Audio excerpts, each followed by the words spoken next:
Esta noche, te llevaré por un viaje que no muchos se atreven a recorrer. Relatos contados por sacerdotes y testigos que vivieron experiencias que desafían toda lógica. Voces que emergen de tumbas selladas, cruces que se mueven solas, procesiones fúnebres que se repiten noche tras noche. Lo que escucharás aquí no es ficción, son historias documentadas, reales y tan oscuras que muchos prefieren no hablar de ellas. Quédate hasta el final, porque la última historia podría cambiar tu manera de ver la muerte, y lo que viene después. Historia 1: La sombra del monje sin ojos que custodia el Panteón de León. Mi nombre es Ramón Ortega, tengo 62 años y soy el velador principal del antiguo Panteón San Nicolás, en León, Guanajuato. Llevo más de 30 años cuidando este lugar, y si hay algo que he aprendido con el tiempo, es que los muertos no siempre descansan en paz. Nunca he sido de hablar mucho, ni de creer en fantasmas, pero hay algo que me pasó hace poco, y que se ha repetido más veces de las que me atrevo a admitir, que no puedo seguir callando. Y no lo cuento por ganar fama o porque me guste asustar a la gente, lo cuento porque sé que hay cosas que no deben mantenerse enterradas. Todo empezó una tarde de noviembre, cuando el sol ya estaba cayendo y el cielo tenía ese tono naranja que parece incendiar las cruces de hierro del cementerio. Estaba haciendo mi ronda habitual, recogiendo algunas flores marchitas y apagando las veladoras que la gente deja encendidas durante el día. En esa hora, justo antes del anochecer, el lugar tiene un silencio especial. No es el silencio normal, es algo más denso, como si el aire estuviera pesado y uno sintiera que está siendo observado. Ese día, al doblar por el pasillo central que divide el Panteón Viejo del Nuevo, vi por primera vez la figura. Era un hombre alto, con una batina oscura hasta los pies, caminando entre las tumbas del lado antiguo, donde ya casi nadie va. Lo primero que pensé fue que tal vez era un sacerdote que venía a rezar, pero me pareció extraño que estuviera ahí solo, sin avisar y sin hablar con nadie. Me acerqué para saludarlo, pero cuando le grité «Buenas tardes, padre», no volteó. Siguió caminando, lento, sin hacer ruido alguno, como si flotara sobre el suelo. Cuando logré acortar distancia, él se detuvo frente a una tumba sin nombre, una de esas que tienen más de 100 años, y fue entonces cuando lo vi bien por primera vez. Bajo la capucha de la batina no había rostro. Ni ojos, ni nariz, ni boca. Solo un hueco oscuro, como si su cabeza fuera una cavidad vacía, un abismo. Me congelé. Sentí un frío que no venía del aire ni de la noche, sino de dentro de mí. Quise correr, pero las piernas no me respondían. Entonces él giró lentamente el rostro, si se le puede llamar así, hacia mí, y en ese momento supe que no era un hombre. Supe que estaba viendo algo que no pertenece a este mundo. Después de unos segundos, simplemente desapareció. No se fue caminando, no se desvaneció en el aire. Simplemente, ya no estaba ahí. Esa noche no pude dormir. Me convencí de que tal vez había sido una ilusión, que tal vez el cansancio me había jugado una mala pasada. Pero a los 2 días, al revisar las cámaras de seguridad del panteón, porque tenemos unas pocas, aunque no cubren todo el terreno, vi algo que me hizo sudar frío. A las 6:42 de la tarde, exactamente a la misma hora en que vi al monje, una silueta negra aparece en una de las tomas del ala vieja. No se distingue el rostro, pero sí la batina. Camina por entre las tumbas y luego, simplemente se detiene, se gira hacia la cámara y la imagen se distorsiona, como si la señal se corrompiera. Desde ese momento, esa cámara dejó de funcionar. La mandamos arreglar 2 veces, pero siempre vuelve a fallar cuando cae la tarde. No fui el único en verlo. Unos días después, uno de los trabajadores del panteón, un muchacho de nombre Elías, llegó pálido una mañana diciendo que había visto una sombra vestida de cura parada al lado del osario, donde guardamos los restos de las tumbas antiguas. Dijo que no le vio la cara, pero que sintió como si esa cosa le hablara por dentro, como si sus pensamientos se llenaran de una voz que no era suya. Elías renunció ese mismo día. Nunca más volvió. Desde entonces, cada tanto, alguien asegura haber visto al monje sin ojos. Siempre al atardecer, siempre en silencio. Hay quienes aseguran que es el alma de un fraile que fue enterrado en secreto hace siglos, acusado de herejía, y que fue maldecido a vagar sin rostro por profanar los votos que había jurado. Otros dicen que es una manifestación demoníaca, un guardián de los secretos oscuros del panteón. Yo no sé qué es. Solo sé lo que he visto. Una noche, hará unas semanas, decidí quedarme despierto dentro de la caseta con las luces apagadas, mirando por la ventana hacia la zona vieja. Pasaban de las 7 cuando lo volví a ver. No caminaba esta vez. Estaba parado, inmóvil, mirando directamente hacia mi ventana. Lo supe, aunque no tuviera ojos. Y lo peor es que sentí que me sonreía. No con una boca, sino con una intención. Como si supiera que lo estaba observando y lo disfrutara. Desde entonces, cada día se acerca más. Lo veo cada vez más cerca de la caseta. A veces lo siento detrás de mí cuando camino entre las lápidas, aunque no haya nadie. Las flores se marchitan más rápido en esa zona. Las veladoras se apagan solas. Y los perros del barrio no se atreven a cruzar la reja cuando cae el sol. Hace poco encontré algo que me heló el alma, una marca tallada en la piedra de la tumba sin nombre. No estaba ahí antes. Es una cruz invertida con 2 círculos donde deberían estar los ojos. Desde ese día, he sentido como si algo se moviera dentro del panteón incluso cuando todo está cerrado. Como si alguien, o algo, esperara que cometamos un error, que dejemos una puerta abierta o que pasemos más tiempo del necesario en el lado viejo. No le deseo a nadie ver lo que yo he visto. No quiero convencer a nadie. Pero si alguna vez visitas el Panteón San Nicolás al caer la tarde y sientes que algo te observa, no mires atrás. Porque puede que la sombra del monje sin ojos esté justo detrás de ti. Y si lo ves, ya es demasiado tarde. Si estas historias te estremecieron, no te vayas sin dejar tu me gusta, escribir en los comentarios cuál fue la más perturbadora para ti. Y suscribirte al canal para que no te pierdas los próximos relatos que solo los valientes se atreven a escuchar. Aquí, cada semana, alguien más se queda sin dormir. Historia 2: el funeral que se repite cada noche en Nueva Jersey como un eco del pasado. Me llamo Estela Gutiérrez, soy originaria de Guadalajara, pero hace más de 12 años que vivo en Elizabeth, Nueva Jersey, con mi esposo y mis 2 hijos. Nunca fui muy devota ni supersticiosa. Me considero una mujer lógica, sensata, con los pies en la tierra. Por eso me costó tanto aceptar lo que vivimos, lo que aún vivimos, en la casa que compramos hace 3 años, justo frente al cementerio Evergreen. A simple vista, parecía el lugar perfecto, una casa antigua, de estilo victoriano, con jardín, a buen precio y en una calle tranquila. El hecho de que estuviera frente a un cementerio no nos molestó. Mi esposo incluso bromeó diciendo que al menos no tendríamos vecinos ruidosos del otro lado. Pero desde la primera noche, algo se sintió raro. No miedo exactamente, sino una incomodidad que no sabíamos explicar. Como si la casa nos observara de regreso. Como si el silencio de los muertos intentara decir algo. Fue a la 3.ª noche que lo escuchamos por primera vez. Eran cerca de las 2 de la mañana.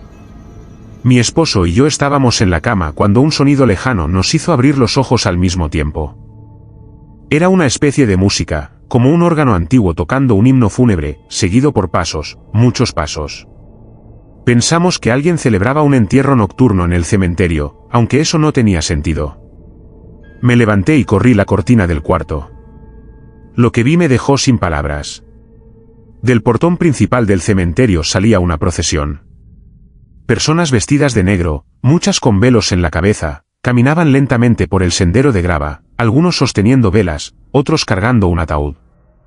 No se escuchaban voces, ni llanto, ni lamentos. Solo la música fúnebre y el sonido seco de los zapatos golpeando el suelo.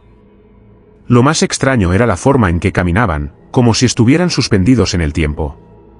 Ninguno de ellos volteaba a mirar nada, ni siquiera al frente.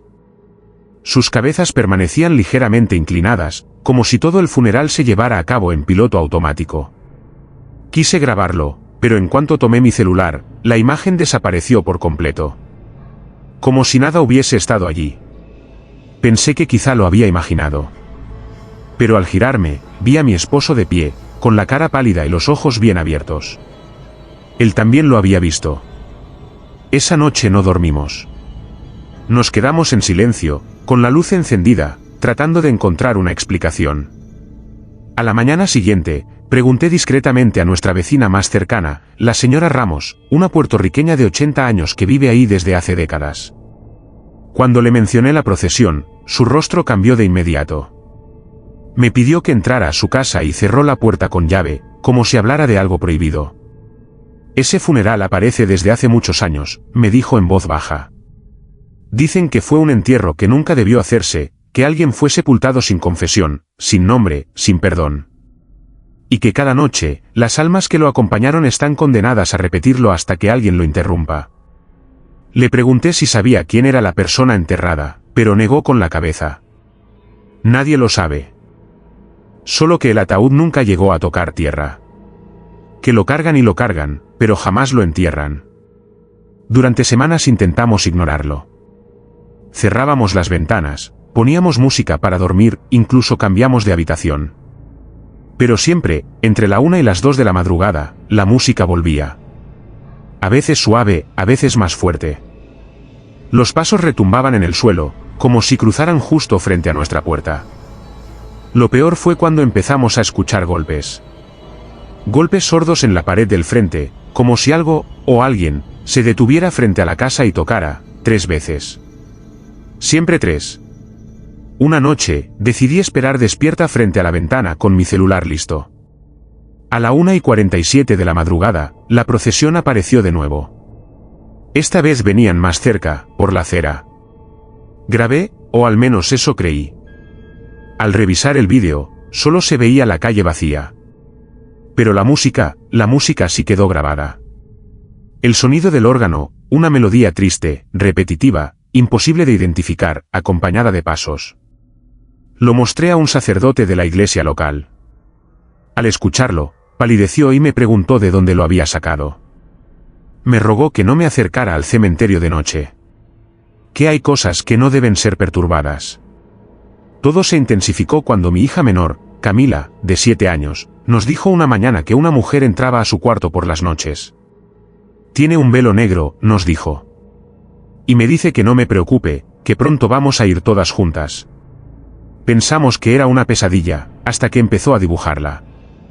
Siempre igual, una figura negra, con el rostro cubierto, de pie junto a su cama. Una noche, la escuchamos hablando en voz baja. Cuando entramos, estaba dormida, pero seguía murmurando, ya viene otra vez, mi esposo y yo comenzamos a dormir en su cuarto. Era la única forma de que se sintiera segura. Pero ni eso nos protegía del eco fúnebre que se colaba por las paredes. Un día, me armé de valor y entré al cementerio durante la mañana. Caminé hasta el sendero que cruza frente a nuestra casa, buscando alguna pista. Y la encontré. Justo en la mitad del camino, había una losa de mármol agrietada, sin nombre, apenas con la inscripción, Requiescat in pace. Lo extraño es que el mármol estaba partido, como si desde dentro algo lo hubiese golpeado. Pregunté al encargado del cementerio y me dijo que esa tumba está vacía. Que la lápida fue puesta hace décadas, pero que nunca hubo cuerpo allí. Que nadie se atreve a quitarla. Esa noche, el funeral no apareció. Fue la primera vez en meses. Creí que al descubrir el secreto, todo había terminado. Pero me equivoqué. A las 3 de la madrugada, escuchamos un crujido en la escalera. Luego pasos. Muy lentos. Al salir al pasillo, no vimos a nadie, pero el aire olía a tierra húmeda, a flores marchitas. Desde entonces, el funeral ya no pasa por la calle. Ahora cruza la casa. Ya no escuchamos la música desde fuera, sino desde dentro. A veces por el baño, a veces desde el sótano. Las luces parpadean, las puertas se abren solas. Y cada noche, sin falta, a la misma hora, se oyen 3 golpes en la puerta principal. No hay nadie cuando abrimos. Pero el sonido está ahí. Inmutable. Como si una parte de ese funeral se hubiese quedado atrapada con nosotros. No sé cuánto más podremos aguantar.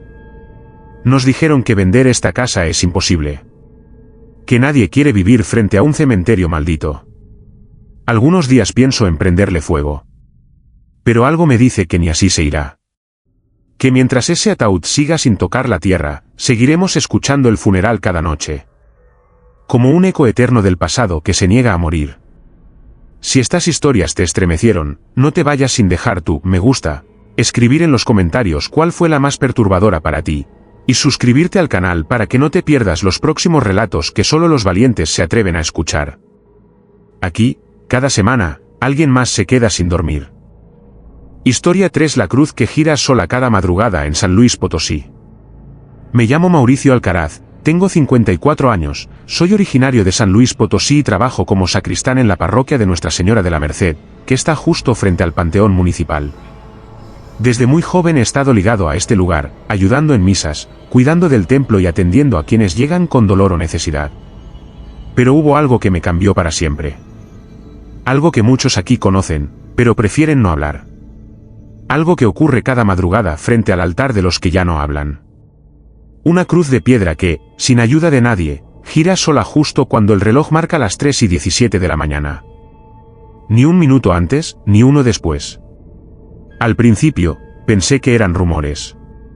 Cuentos de veladores aburridos o de vecinos supersticiosos.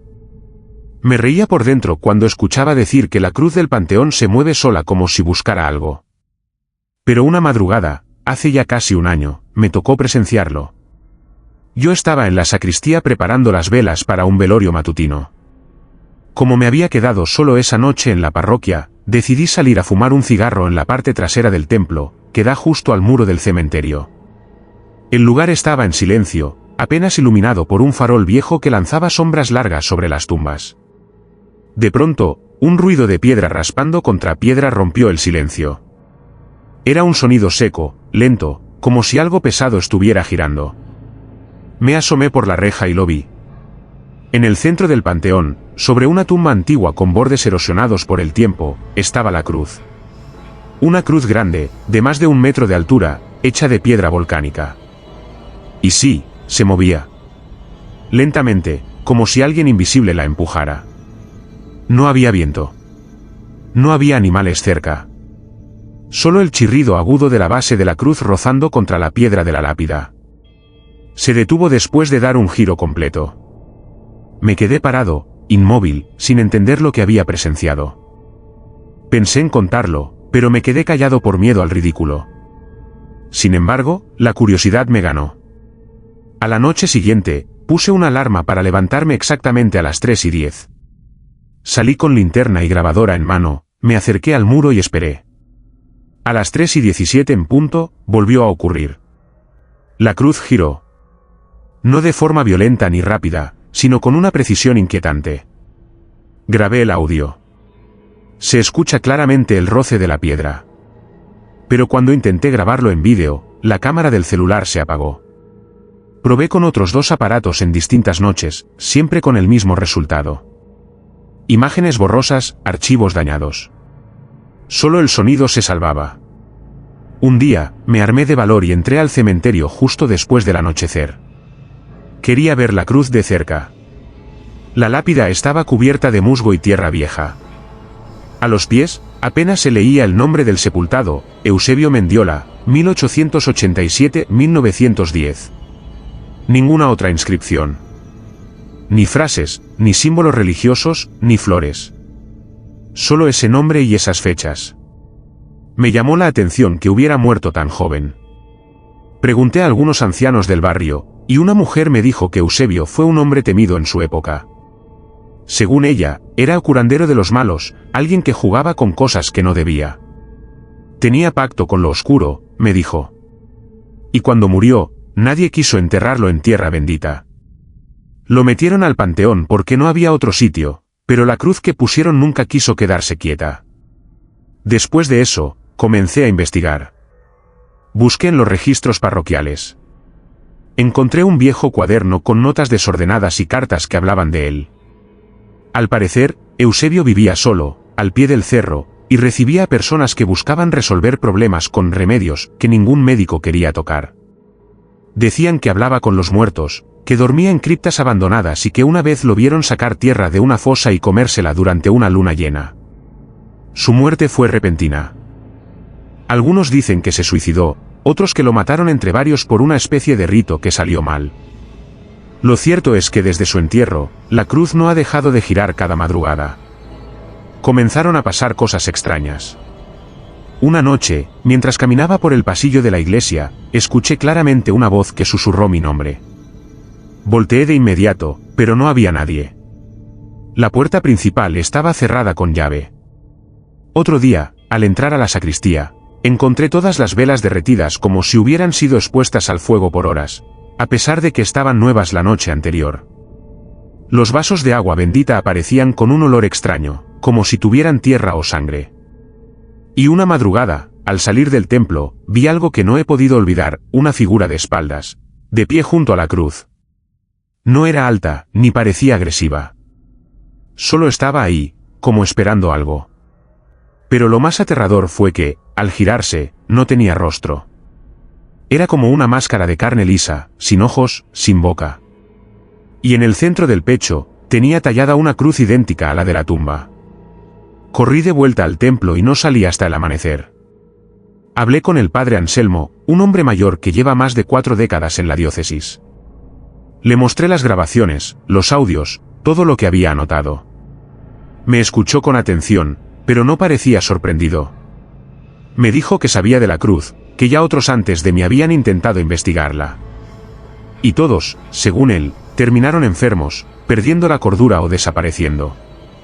Esa tumba no está sola, me dijo. Algo quedó atado ahí. Algo que gira con la cruz cada madrugada, buscando no sé qué. Desde entonces, intento no mirar hacia el cementerio. Aunque cada noche, sin falta, me despierto justo a las 3:17. Es como si algo me llamara. A veces escucho la piedra moverse, incluso con las ventanas cerradas. Mi perro, que siempre dormía tranquilo, ahora se esconde bajo la cama a esa hora y gime como si viera algo que yo no veo. Lo llevé al veterinario, pero está sano. El problema no es físico. Es este lugar. Algunos dicen que si uno observa la cruz girar por 7 noches seguidas, puede escuchar la última oración de Eusebio, un rezo que no es a Dios ni a los santos. Un rezo que abre algo que no debería abrirse. No pienso comprobarlo. No quiero saber qué pasa en la 8ª noche. He sellado mis ventanas, colgado crucifijos y encendido veladoras todas las madrugadas. Pero nada impide que la cruz siga girando. Silenciosa. Inmutable. Como si marcara la cuenta regresiva de algo que aún está por llegar. Si estas historias te estremecieron, no te vayas sin dejar tu me gusta, escribir en los comentarios cuál fue la más perturbadora para ti, y suscribirte al canal para que no te pierdas los próximos relatos que solo los valientes se atreven a escuchar. Aquí, cada semana, alguien más se queda sin dormir. Historia 4. La mujer enterrada viva que aún grita bajo tierra en Tarragona. Mi nombre es Jordi Cañellas, soy sepulturero en el cementerio de Bonavista, en Tarragona, desde hace casi 20 años. Si hay algo que aprendí en este oficio, es que la muerte tiene su propio lenguaje. A veces se manifiesta en silencios pesados, otras en olores que no pertenecen al mundo de los vivos. Pero nunca imaginé que podría expresarse a través de gritos. Gritos reales. Gritos que siguen saliendo, noche tras noche, de una tumba sellada desde 1942. La primera vez que los escuché fue en invierno, una madrugada especialmente fría. Estaba solo en el cementerio, como cada noche que me toca guardia. Hacía mi ronda habitual, linterna en mano, cuando al pasar por la sección antigua, la más olvidada, donde ya casi nadie va, oí un sonido que me hizo detenerme en seco. Era un lamento. Largo, ahogado, como si alguien tratara de gritar desde lo profundo de la tierra. Me quité los auriculares y contuve el aliento. No podía venir del viento. Era un sonido humano.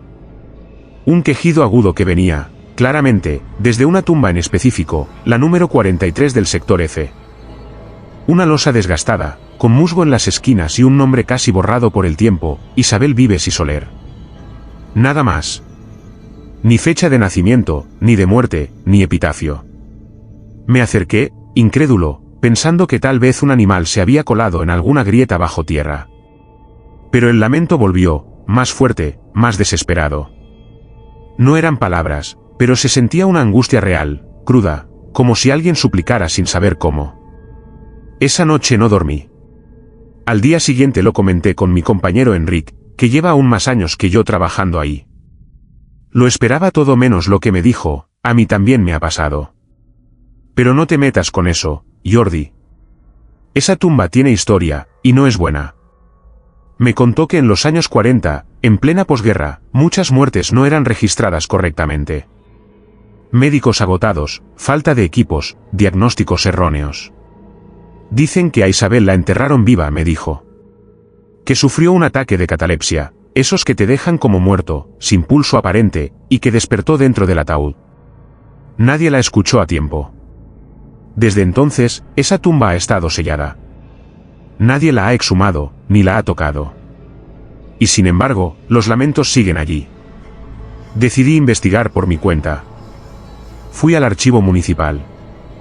Pedí los registros del cementerio y encontré un expediente incompleto. Solo decía que Isabel fue enterrada el 12 de noviembre de 1942, a los 28 años. Causa de muerte, colapso repentino. Pero algo estaba mal. Había una carta, escrita por su hermana 3 días después del entierro, dirigida al párroco del pueblo. En ella, decía que había escuchado golpes bajo la tierra durante la noche posterior al funeral. Que suplicaba una exhumación urgente, pero que nadie la tomó en serio. La carta estaba archivada, sin respuesta. Fue como si hubiesen querido olvidar todo. Volví al cementerio esa noche. Me senté a pocos metros de la tumba y esperé. Pasada la medianoche, el lamento volvió. Esta vez, entre los gemidos, juraría que escuché una palabra. ¿Ayuda? Una voz femenina, áspera, como si se desgarrara en cada intento. Me puse de pie, temblando. El frío no era el del invierno. Era algo más profundo, un vacío que venía del suelo. Al día siguiente, con ayuda de un viejo estetoscopio, intenté escuchar mejor. Me sentí un loco, arrodillado sobre una lápida con un instrumento médico. Pero al apoyar el aparato sobre la piedra, los sonidos eran más claros. No había duda, alguien, o algo, seguía ahí abajo. Los gritos eran espaciados, como si vinieran de otro plano, pero aún conectados al nuestro. Empecé a tener sueños. Siempre los mismos.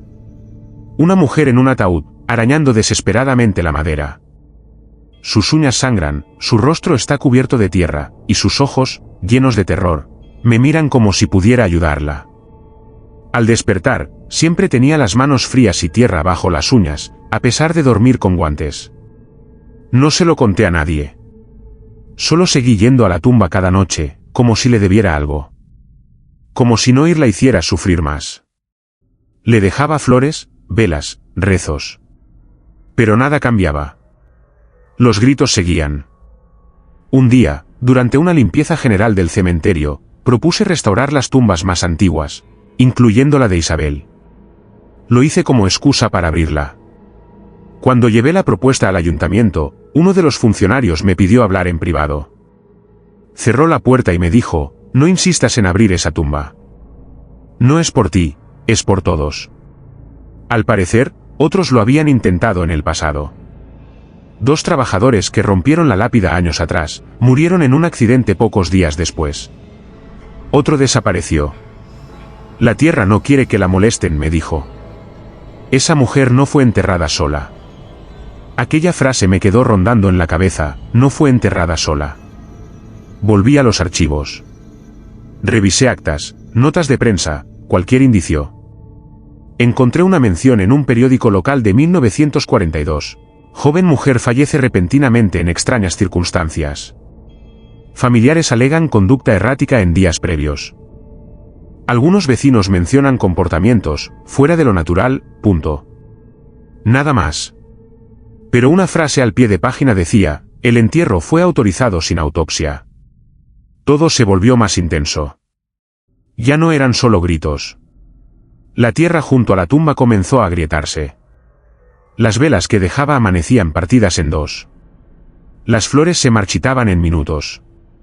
Una noche, vi una figura de mujer, de pie, junto al ciprés detrás de la tumba. Vestía un camisón blanco, el cabello enredado sobre el rostro. No se movía. Solo miraba hacia el suelo. Y cuando me acerqué, desapareció. Pero el frío quedó. Un frío que se me metió hasta los huesos y me duró 3 días. Al contarlo, una anciana del pueblo me dijo que Isabel era distinta. Que desde niña hablaba con alguien invisible.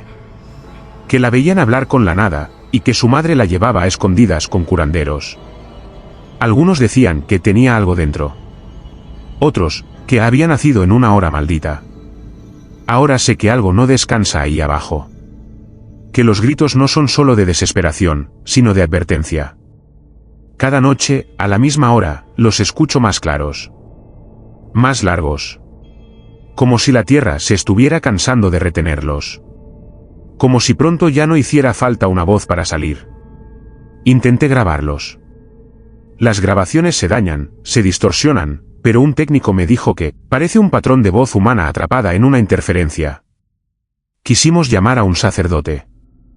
Vino uno, rezó, bendijo la tumba, y al día siguiente sufrió un infarto. No murió, pero quedó con la mitad del cuerpo paralizado. En su delirio, repetía una sola palabra, enterrada, viva. Ya nadie me acompaña al turno de noche. Ni siquiera los más jóvenes. Y yo he pensado en dejar este trabajo. Pero algo me retiene. No sé si es culpa, curiosidad o el deseo de que alguien finalmente escuche esos gritos y haga lo que nadie hizo en 1942, desenterrarla. Darle una voz. Un nombre completo. Un descanso. Pero tengo miedo. Porque cada noche, los gritos están más cerca. Ya no vienen solo del suelo. A veces los oigo detrás de mí, en el aire. Como si ella ya no estuviera del todo bajo tierra. Historia 5 del canto de los que ya no respiran en una fosa común de California. Me llamo Tomás Aguirre. Soy mexicano, nací en Jalisco, pero hace ya más de 20 años que trabajo en California. No soy hombre de estudios ni de lujos. Hago lo que me toca, he sido jornalero, pintor, y desde hace 8 años, vigilante nocturno en un cementerio que casi nadie conoce, uno que no aparece en los mapas ni en las rutas turísticas, escondido entre terrenos secos al sur de Fresno. Es un lugar olvidado, sin letreros, sin visitas, y lo poco que queda del portón de entrada se está cayendo a pedazos. Se le conoce entre los más viejos como la Fosa del Monte. Allí enterraron, durante décadas, a indigentes, migrantes sin nombre, enfermos sin familia, prisioneros y niños abandonados. Cuerpos que nadie reclamó. Cuerpos que fueron echados juntos, sin ataúdes ni ceremonia. Yo no sabía nada de eso cuando acepté el trabajo. Solo me dijeron que era un lugar tranquilo, sin movimiento, donde solo debía hacer rondas y anotar cualquier cosa sospechosa. Me pareció fácil. El sueldo no era bueno, mas tampoco tenía a quien mantener. Así que acepté. Pero desde la primera noche, supe que algo estaba mal. No era solo el silencio, que allí es más profundo que en cualquier otro sitio. Es algo que se siente en el cuerpo. Como si el aire se adelgazara. Como si el terreno entero estuviera contenido por una tensión invisible. En mi primer turno, mientras recorría los límites del terreno con una linterna vieja, escuché algo que me congeló el alma, una voz. No un grito, no una conversación. Era un canto. Suave, melancólico, flotando en el aire como un suspiro largo.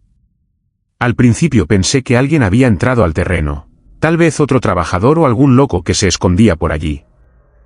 Me acerqué al sonido, que venía del centro de la fosa común, una gran explanada sin lápidas, solo tierra compactada y algunas cruces oxidadas aquí y allá. Pero no había nadie. Solo el canto, que parecía salir del suelo mismo. Me fui sin decir nada. Pensé que era mi imaginación, o el viento. Pero la noche siguiente, volvió a pasar. Y después, otra vez.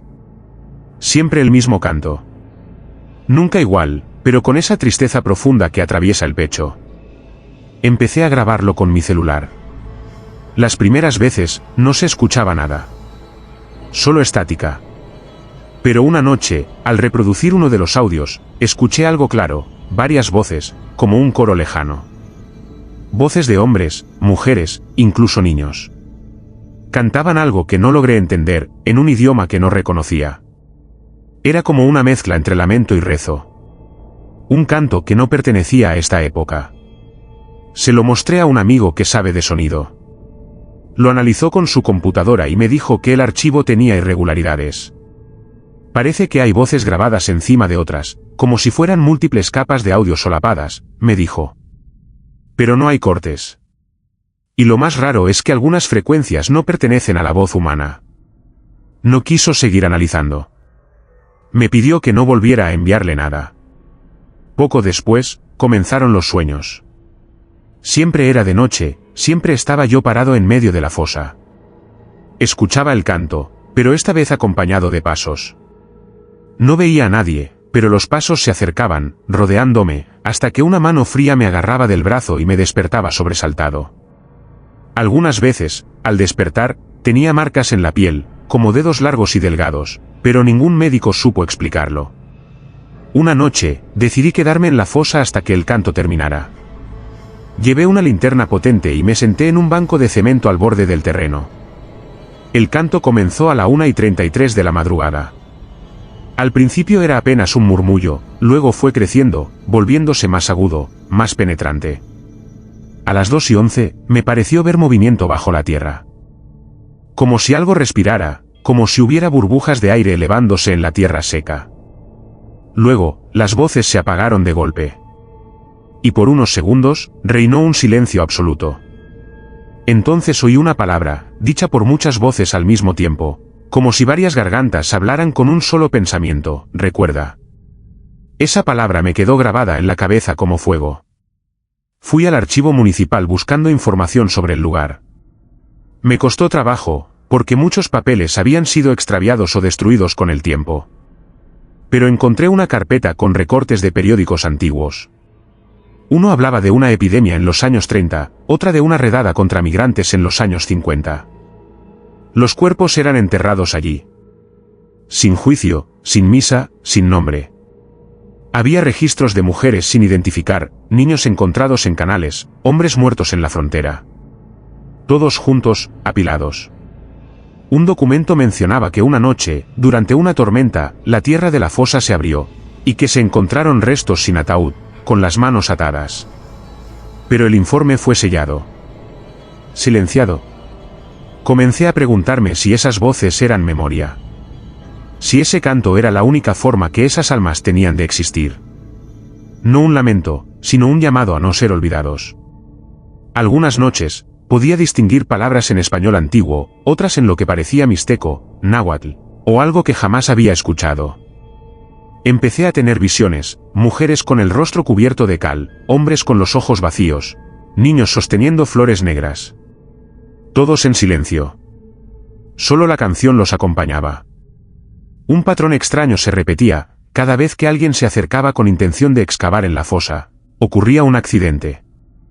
Uno de los jardineros, al querer remover tierra cerca del perímetro, perdió el equilibrio sin motivo y se fracturó la pierna. Otro, que burlonamente escupió sobre una cruz, fue hallado al día siguiente con los ojos enrojecidos, diciendo que vio la tierra respirar. Una tarde vino un sacerdote, enviado por la diócesis para bendecir el terreno. Rezó, arrojó agua bendita, y pidió paz para las almas. Aquella noche, el canto fue más fuerte que nunca.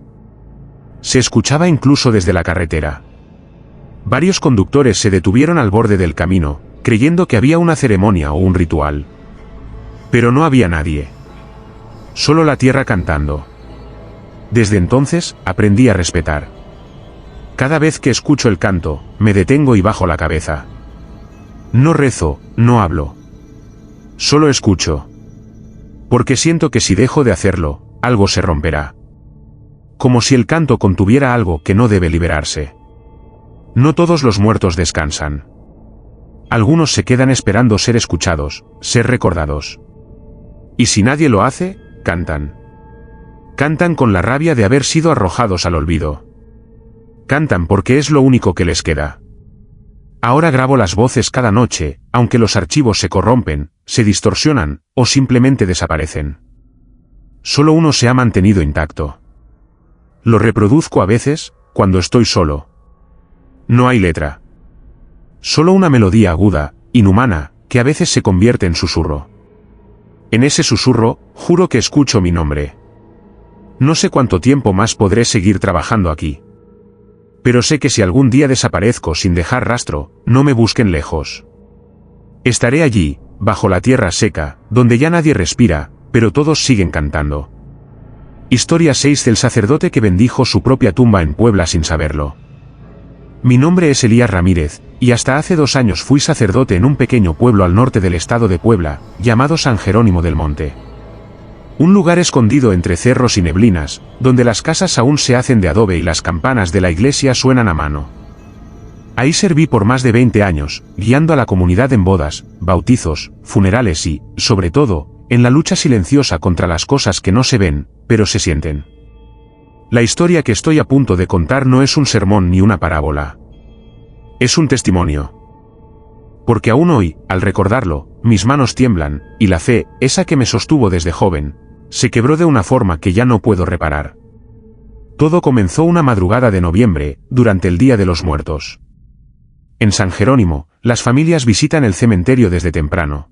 Limpian las tumbas y encienden veladoras que se mantienen encendidas toda la noche. Yo siempre me quedaba en la iglesia hasta tarde, esperando a quienes deseaban una última bendición.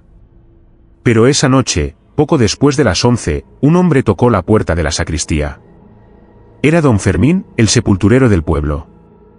Un viejo callado, curtido por el sol, que apenas y hablaba.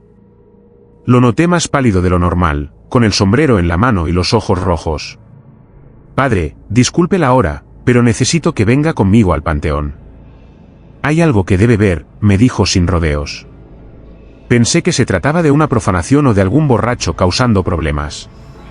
Me puse mi abrigo, tomé agua bendita y lo seguí. La noche estaba espesa, sin luna, y el camino de tierra hacia el cementerio parecía más largo que de costumbre. Cuando llegamos, noté que no había nadie. Ni una sola vela encendida. Solo el chirrido de las cruces de hierro movidas por el viento. El sepulturero me llevó hasta el fondo del camposanto, a una sección donde rara vez se hacían entierros. Allí, bajo un ciprés seco, la tierra había sido removida. Una tumba recién abierta. Pero lo que me dejó sin palabras fue la lápida. Era nueva. De mármol claro. Y tenía mi nombre completo, Elías Ramírez Ortega. Nacido en 1964. Fallecido el 2 de noviembre de 2023. Me quedé inmóvil. Sentí un sudor frío recorrerme la espalda. No podía entenderlo. Pensé que era una broma macabra, pero don Fermín juró que nadie había entrado. Que esa lápida apareció esa tarde, cuando fue a limpiar la zona. Yo no toqué nada, padre. Ni la abrí, ni puse la cruz. Solo limpié las hojas y ahí estaba. Con su nombre, y la fecha de hoy, me dijo con voz quebrada. Me acerqué.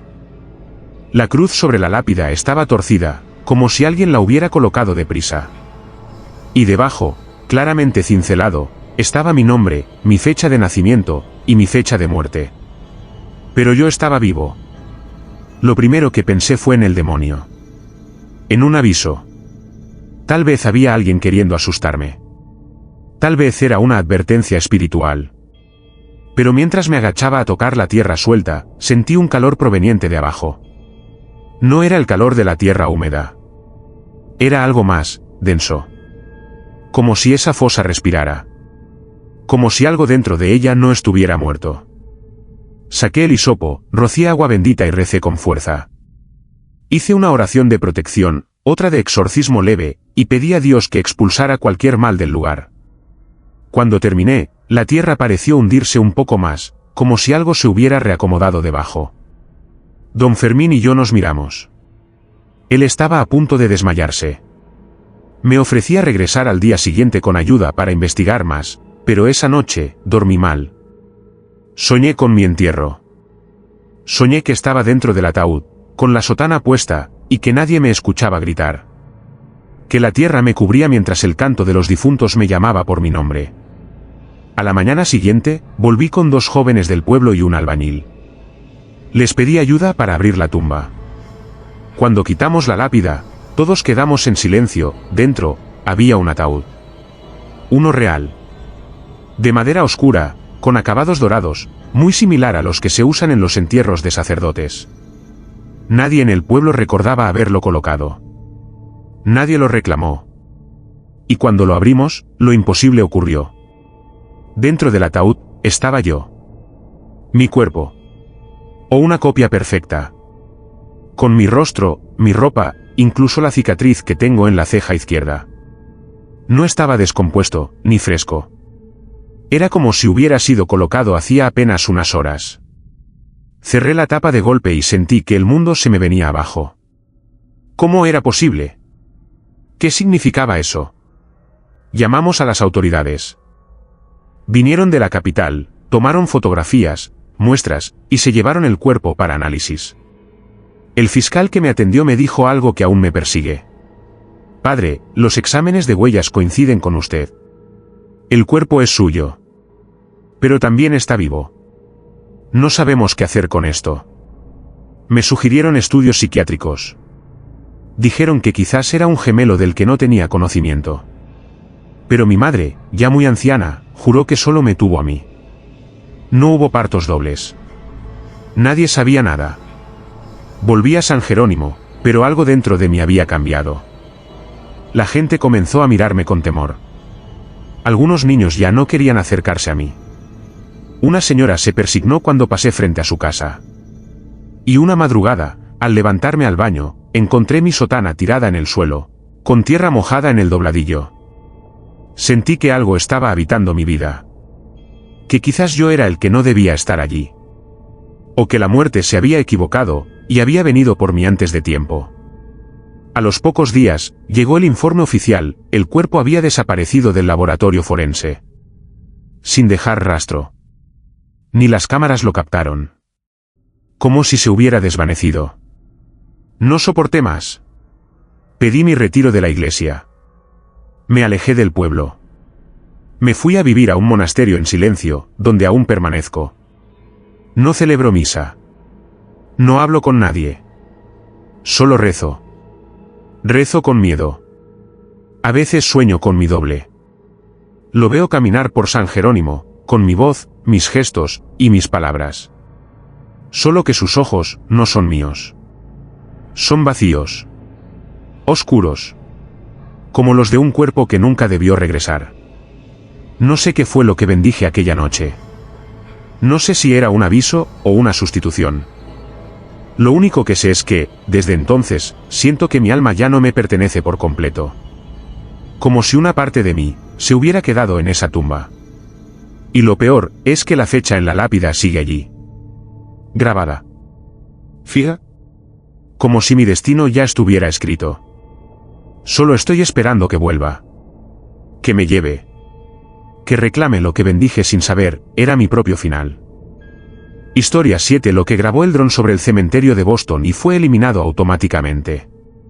Me llamo Marcos Álvarez, soy mexicano, pero llevo ya más de 8 años viviendo en Estados Unidos. Vine como estudiante de cinematografía a la Universidad de Boston y me quedé por trabajo. Actualmente me dedico a la edición y producción de vídeos documentales para plataformas digitales, en su mayoría enfocados en temas históricos y lugares abandonados. Fue precisamente por uno de esos trabajos que me ocurrió lo más perturbador de mi vida. Algo que no he podido borrar de mi mente, aunque ni siquiera el vídeo original haya sobrevivido. En octubre de 2023, una productora local me contrató para realizar tomas aéreas de varios cementerios antiguos en Massachusetts, como parte de una serie sobre historias macabras y leyendas urbanas del estado. El proyecto era ambicioso, querían filmaciones nocturnas y diurnas con drones, además de testimonios de historiadores.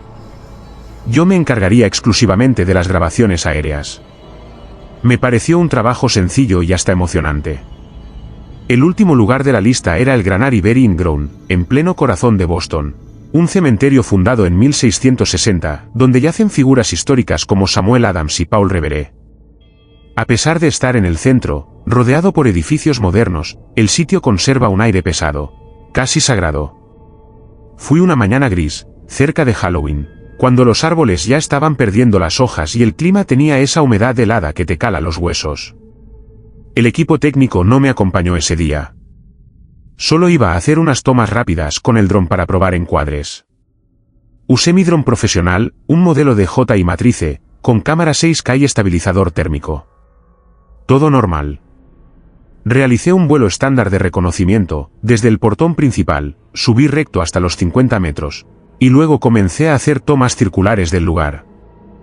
A través del monitor veía lo que el dron captaba, y todo parecía correcto: lápidas viejas, caminos de piedra, árboles secos, cuervos volando.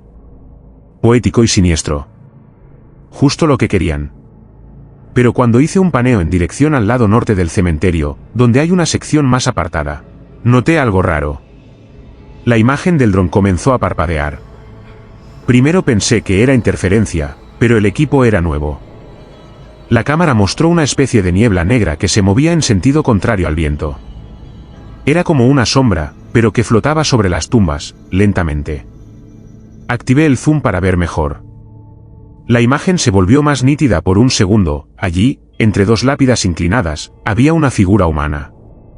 O lo que parecía serlo. No caminaba. Flotaba. Iba cubierta por una túnica vieja, desgarrada. No tenía rostro visible, pero sí una especie de mancha oscura en donde deberían estar los ojos.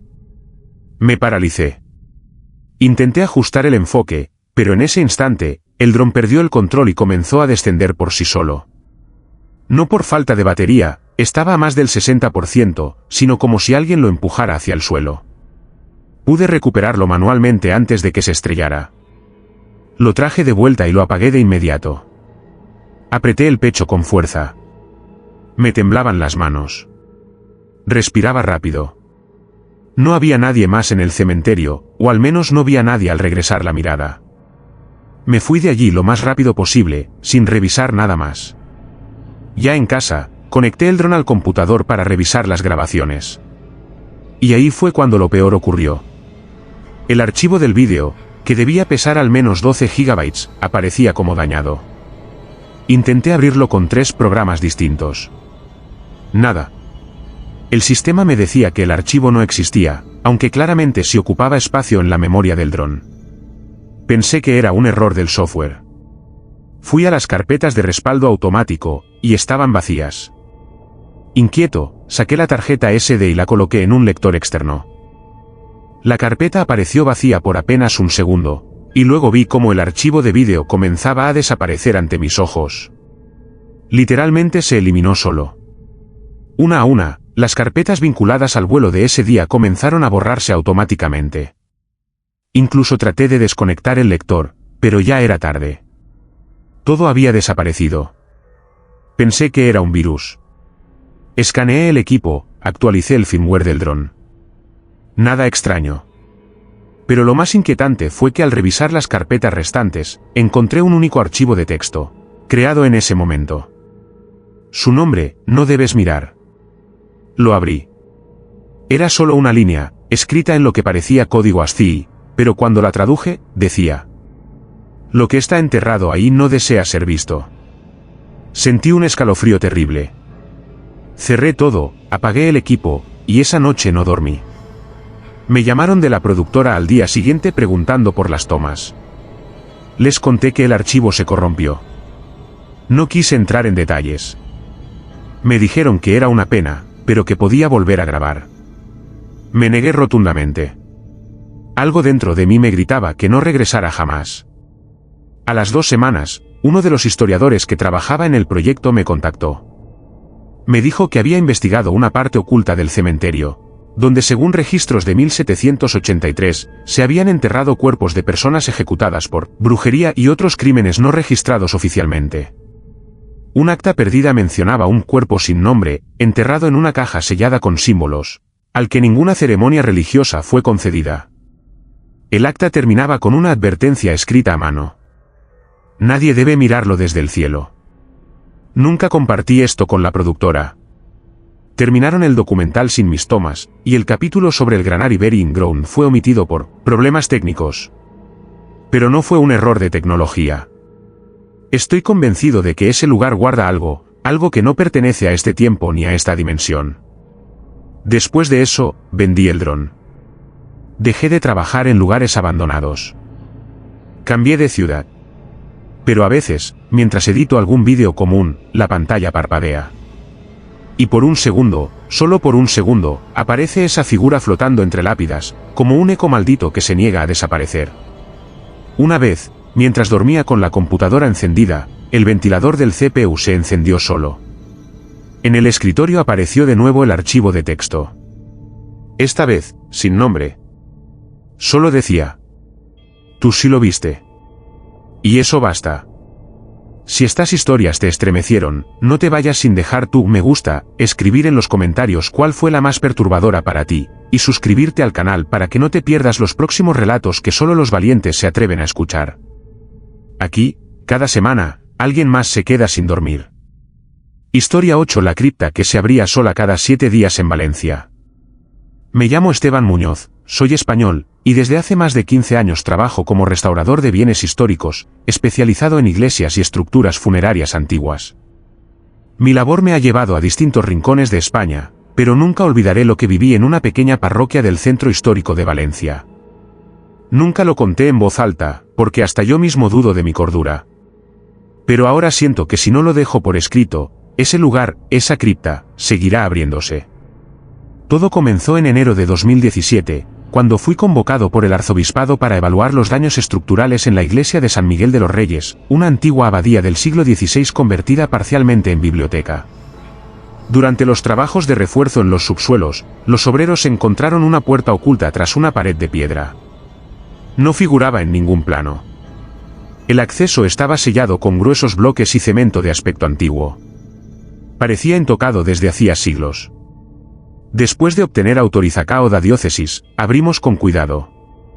Detrás del muro había una escadaria curta, recoberta de peoetellas de arana, que desciate una cripta estreita, mal iluminada mesmo con lanterna. As paredes de pedra estaban cobertas por marcas circulares, como se tivesen sido riscadas comunas. No centro, había un sarcófago de pedra negra, diferente de todos que eu ja había visto. Sem inscricao. Sem símbolo religioso. Apenas una fina lina vermela que cruzaba su superficie, como se tivese sido desenada con sangue seco. Pedí que o local fose lacrado novamente até que pudésemos entender o que era aquilo. Ficemos fotos, registros e enviamos ao arquivo histórico. Nao conseguimos nenuma información concreta. A única pista vio de padre idoso, Dom Ezequiel, que serviu una parroquia nos anos 70. Cuando mostrei a ele una foto do sarcófago, ele empalideceu. Dise apenas: esa tumba no debía ser tocada. Mas ja era tarde. Porque na semana seguinte, unha coisa estrana aconteceu, os operarios encontraran a cripta aberta. A porta, que habíamos selado con solda e barras de ferro, estaba destrancada pela mana. Nao había saínas de arrombamento, nem alarme disparado. O sarcófago permanecía fechado, mas algo no ar parecía diferente. Maíz frío. Maíz pesado. Mandamos trancar todo outra vez, desa vez con correntes e reforco de cimento. Registramos fotos do antes e depois. Mas 7 días depois, a cripta estaba aberta novamente. Exactamente 7 días. Sempre na mana da segunda feira. E a cada semana, o ambiente dentro parecía máis podre. Cheiro de humidade, mofo, e algo máis. Algo como carne en decomposicao. Decidimos instalar cámaras escondidas, ativadas por movimento. Porém, nenuma gravacao registrou a abertura da porta. As cámaras ficaban en branco durante intervalo de 14 minutos, sempre entre as 3:12 e 3:26 da madrugada. Cuando voltaban, a porta estaba aberta. Todas as luces piscaban nese horario. Sempre? Obispo sugeriu a bencao do local. Convocaran 3 sacerdotes para realizar unha misa no subsolo. Iu estaba presente. Durante a oracao, as velas se apagaran socinas. Unha das paredes comecou a escorrer líquido negro, espeso, como se o propio mármore estivese sangrando. O padre que conducia a oracao cayú desmayado.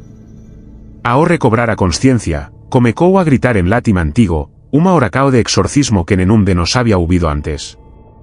Ele jurou que unha voz feminina susurraba dentro de súa mente, pedindo para ser libertada. Foi entao que descobrimos o antigo manuscrito, escondido en unha das torres da igreja. Unha confisa o datada de 1613. Era de monje chamado Fray Jerónimo, que relataba ter presenciado o enterro de unha muller acusada de prácticas heréticas, mas que, segundo ele, nao era humana. O relato dicía: no respiraba, pero abría los ojos. No hablaba, pero su boca temblaba. No estaba viva, y sin embargo, no moría. Fue encerrada sin cruz ni oración, y cada 7 días, lo intentaba de nuevo. A partir de aquel momento, o clima dentro da igreja se tornou insuportável. Cuadros religiosos caían das paredes. Crucifixos giraban socinos. Ouvíanse lamentos e gemidos na sacristia, mesmo cuando o predio estaba veicio. Ateos frecuentadores comecarán a evitar as misas. Dicían sentir peso nos ombros ao entrar. Que sempre fui cético, pasei a ter pesadelos. Sempre o mesmo, descendo até a cripta, abrindo o sarcófago, e vendo algo se mover lá dentro. Algo que me olaba se molos. Numa noite, decidí verificar por conta propia. Era domingo, véspera do próximo ciclo. Entrei socino, antes da medianoite, con mina lanterna, e desci até a cripta. A porta aínda estaba trancada. Mas ouví algo, como unha batida leve. Vina de dentro do sarcófago. 3 batidas. Pausa. 3 batidas. Como se alguén me estivese pedindo para sair. O máis aterrador foi que, naquela noite, a cámara que deixei ligada nao apagou. Ela gravou tudo. Inclusive cando, ás 3:13, o sarcófago se moveu socino. A tampa deslizou levemente para o lado, revelando unha sombra densa, que nao tina forma definida. A cámara captou a imagen por menos de segundo, e depois queimou completamente. Tela preta. Equipamento inutilizado. No día seguinte, a cripta estaba aberta. Como sempre. Mas o sarcófago, desa vez, estaba veicio. O bispo ordenou selar toda a área con concreto armado e mandou instalar unha grade de aco por fora. Mas todos sabemos que nao adiantou. Porque aínda hoxe, cada 7 días, na madrugada de segunda-feira, alguén da parroquia relata barulos vindos do subsolo. Sons de pedra sendo arrastada. Voces distorcidas recitando algo que nao parece espanol, nem latín.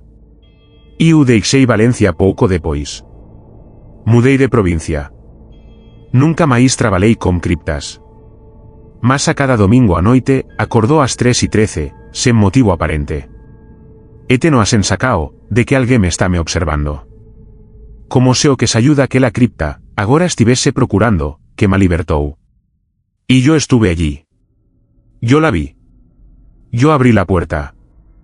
Historia 9 del cuerpo que desapareció al amanecer en Sonora. Me llamo Gerardo Ruiz, soy originario de Hermosillo, Sonora, y hasta hace poco trabajaba como velador nocturno en un pequeño cementerio rural a las afueras de la ciudad. No era un camposanto cualquiera. Tenía apenas unas 12 hectáreas, rodeado por montes secos, cactus y caminos de tierra que se perdían entre los arbustos. A simple vista, parecía un lugar olvidado por todos, pero lo que sucedía allí por las noches no tenía nada de olvidado. Mi turno siempre comenzaba a las 7 de la tarde y terminaba a las 7 de la mañana. 12 horas en completa soledad, con apenas una linterna, un radio portátil y el sonido constante del viento entre las cruces oxidadas. Al principio, pensé que el trabajo sería tranquilo, mantener alejados a los vándalos, revisar los portones e impedir que los animales entraran a escarbar. Nada fuera de lo común. Pero una madrugada de noviembre cambió todo. Fue después del entierro de un joven llamado Emilio. Tenía 26 años y había muerto en circunstancias que nadie quiso comentar. Según su tío, lo encontraron tirado cerca de la vieja vía del tren, con el rostro completamente deformado por una caída. Sin embargo, el forense que lo atendió dijo que las heridas parecían más bien provocadas por una presión extrema en el cráneo, como si algo lo hubiera aplastado desde dentro. El cuerpo fue sepultado en la parcela 17, fila 4, tumba 6. Lo recuerdo con exactitud porque fui yo quien supervisó el entierro, aunque el velorio fue breve y con pocos asistentes. Apenas 2 familiares y un cura que no quiso dar misa completa. Dijo que el aire se sentía pesado, como si hubiera algo más enterrado allí. No entendía a qué se refería en ese momento. La primera noche después del entierro fue tranquila. Solo unos aullidos a lo lejos, nada inusual en la región. Pero en la segunda noche, a las 3:41 de la madrugada, mi radio empezó a emitir una estática extraña, seguida de un susurro. No entendí bien lo que decía, pero sonaba como si alguien estuviera hablando dentro de una caja de madera. Pensé que era una interferencia o algún loco jugando con frecuencias. Pero cuando salí a revisar el sector 4, donde estaba la tumba de Emilio, noté que el suelo estaba removido. No era un saqueo. La tierra no estaba escarbada, sino inflada. Como si algo se estuviera empujando desde adentro. Me acerqué con la linterna y vi que la cruz de madera se había partido a la mitad. El nombre aún estaba ahí, grabado a mano. Pero lo más perturbador fue que había huellas alrededor. Huellas de pies descalzos, y pequeños, como si fueran de un niño. Pero Emilio era adulto, y nadie más estaba enterrado cerca de él. Volví corriendo al módulo de seguridad y pasé el resto de la noche rezando. Al amanecer, cuando llegó el turno de la mañana, pedí unos días libres por enfermedad. Pero antes de irme, dejé una cámara oculta apuntando directamente a la tumba. Una pequeña GoPro que usaba para grabar las madrugadas aburridas. No le conté a nadie. Solo quería confirmar que no estaba volviéndome loco. Al día siguiente, revisé las grabaciones. Y ahí estaba. A las 3:40 exactas, algo comenzó a moverse debajo de la tierra. Como si respirara. Luego, apareció una sombra en la parte inferior de la imagen. No caminaba, deslizaba. Se colocó frente a la tumba y se quedó inmóvil. La cámara se apagó justo a las 3:46, sin explicación. Cuando volví al cementerio para revisar en persona, la tumba estaba vacía. No había rastro del ataúd. Ni madera, ni tornillos, ni el cuerpo. Nada. Solo el hueco perfecto de una fosa abierta desde dentro. Avisé de inmediato al administrador del panteón, quien llamó a las autoridades. Llegó la policía, forenses, incluso un representante del municipio. Revisaron todo. Hicieron excavaciones. Usaron perros rastreadores. Y no encontraron nada. Ni siquiera restos de tierra removida. Como si el cuerpo jamás hubiese estado allí. El informe oficial fue el robo de cadáver. Pero nadie explicó cómo lo sacaron sin romper el ataúd, sin dejar huellas, sin activar la alarma, sin que nadie viera nada. La familia de Emilio se negó a hablar. De hecho, se mudaron semanas después sin dejar dirección. Nadie quiso volver a tocar el tema. Salvo una señora mayor, que vivía en una cabaña cerca del cementerio y a veces me traía café. Me dijo algo que nunca olvidaré. Ese muchacho no debía ser enterrado aquí. Lo trajeron desde el norte. De una comunidad cerrada donde hacían cosas raras. Dicen que su cuerpo no era normal. Que no se descomponía. Después de eso, todo se volvió más extraño. Cada noche, a la misma hora, se escuchaban pasos alrededor de la parcela 17. Los sensores de movimiento se activaban sin motivo. Una cruz apareció invertida en una tumba cercana. Y un guardia nuevo que contrataron para reemplazarme renunció a los 3 días. Dijo que vio a alguien parado entre las lápidas, mirándolo con los ojos, completamente blancos. Intentaron sellar la fosa de Emilio con cemento, pero al día siguiente amaneció rajado. Intentaron bendecir el lugar, pero el sacerdote sufrió una convulsión antes de terminar el Padre Nuestro. Mandaron traer a un exorcista desde Guadalajara. Solo estuvo 5 minutos en el panteón. Salió pálido y dijo: «Aquí hay algo que no se fue, porque nunca murió». Eventualmente, clausuraron esa sección del cementerio. Pusieron una reja y advirtieron que era por mantenimiento estructural. Pero yo sé la verdad. Porque meses después, mientras caminaba por el centro, vi a Emilio. No era exactamente él. Estaba cambiado. Más delgado. Más pálido. Con un sombrero que le cubría media cara. Pero sus ojos eran los mismos. Me miró por unos segundos. Me reconoció. Y luego se perdió entre la multitud, sin dejar huella. No sé si lo que enterramos fue un cuerpo, o algo que nunca debió salir a la superficie. Pero cada tanto, recibo mensajes anónimos al celular, con coordenadas. Siempre cercanas a cementerios. Y siempre a las 3:41 de la madrugada. Historia 10: el llanto que salía de la fosa común bajo el convento abandonado de Chicago. Mi nombre es Mario Gutiérrez. Soy originario de Illinois, pero mi familia es mexicana. Durante muchos años trabajé como electricista, Hasta que un encargo peculiar cambió por completo mi percepción del mundo. No fue en una fábrica, ni en una casa. Fue en un viejo convento abandonado al sur de Chicago. Y desde aquel día, dejé de creer que la muerte significa el final. El convento se llamaba St. Agnes of Mercy, fundado por monjas europeas en 1883 y clausurado definitivamente en 1971 tras una serie de escándalos que jamás fueron explicados del todo. Las malas lenguas decían que allí se cometieron cosas terribles, abusos, encierros, rituales. Pero nadie sabía con certeza. El edificio quedó vacío, tragado por el polvo y el olvido. Hasta que un empresario local lo compró para transformarlo en un centro cultural. Y ahí fue cuando me llamaron. El trabajo era simple en teoría, revisar el sistema eléctrico subterráneo. El edificio tenía sótanos profundos, bóvedas cerradas y pasillos que no figuraban en los planos. Llegué con mi herramienta, linterna y un compañero de oficio llamado Ricardo. Desde el primer día, algo nos pareció extraño. Las luces parpadeaban incluso con la corriente cortada. Las paredes tenían grietas como garras. Y el aire olía a tierra mojada y encierro. Fue en el tercer día cuando lo escuchamos por primera vez. Estábamos en el nivel más bajo del sótano, retirando cables viejos cerca de una pared de concreto. Entonces, de la nada, se oyó un llanto. No un lamento común.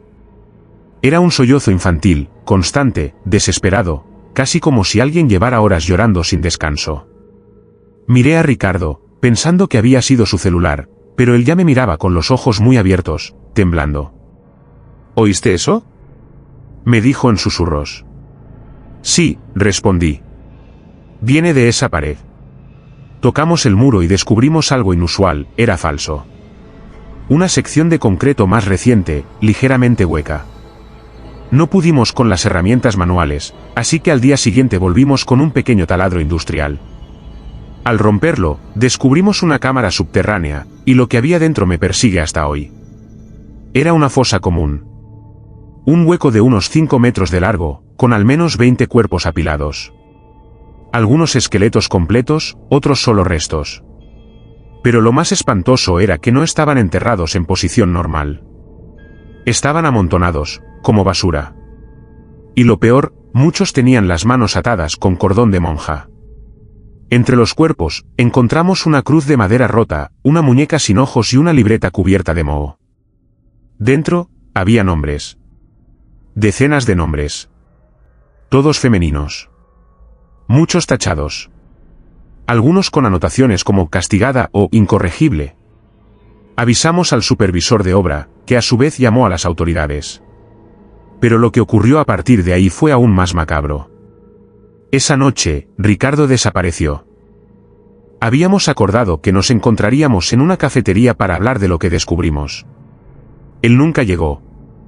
Fui a su casa.